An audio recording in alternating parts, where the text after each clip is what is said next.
Ezra chapter 4, facing opposition. When the enemies of Judah and Benjamin heard that the returned exiles were building a temple for the Lord, the God of Israel, they came to Zerubbabel and the heads of the families and said to them, "Let's build with you, for we worship your God as you do, and we've been sacrificing to him ever since the days of Assyria's king Esarhaddon, who brought us here." But Zerubbabel, Joshua, and the rest of the heads of the families in Israel replied, "You'll have no part with us in building a house for our God. We alone will build because the Lord, the God of Israel, and Persia's King Cyrus commanded us." The neighboring peoples discouraged the people of Judah, made them afraid to build, and bribed officials to frustrate their plan. They did this throughout the rule of Persia's King Cyrus until the rule of Persia's King Darius.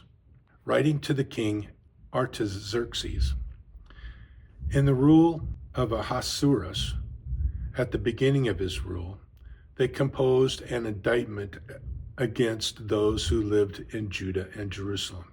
In the days of Artaxerxes, Bishlam, Medradath, Tabeel, and the rest of their associates wrote to Persia's king Artaxerxes. The letter was written in Aramaic and translated. Rehum, the royal deputy, and Shimshai, the scribe, wrote a letter concerning Jerusalem to King Artaxerxes as follows. From Rehum, the royal deputy, and Shimshai, the scribe, and the rest of their colleagues, the judges, the administrators, the officials, the Persians, the people of Erech, the Babylonians, the people of Susa, that is, the Elamites, and the rest of the nations whom the great and famous Osnappar deported and settled in the cities of Samaria and the rest of the province beyond the river.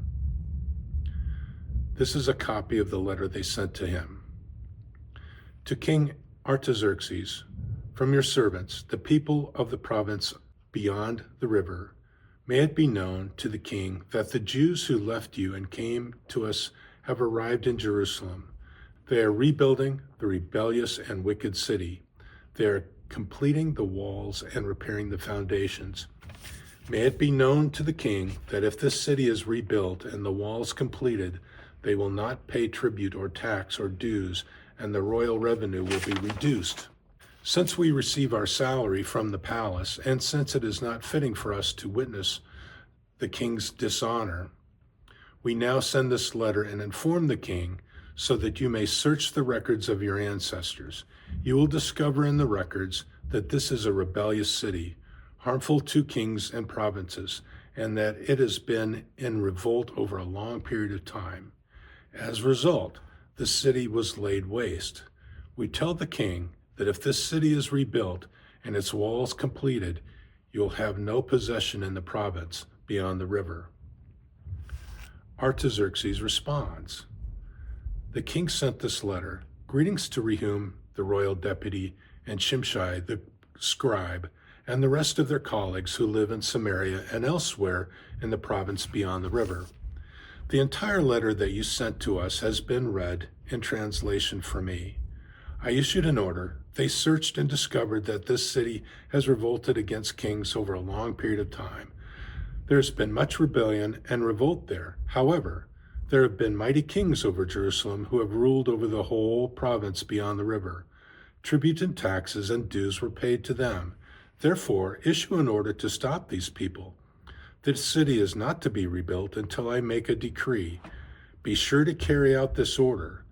Why should danger grow and threaten the king?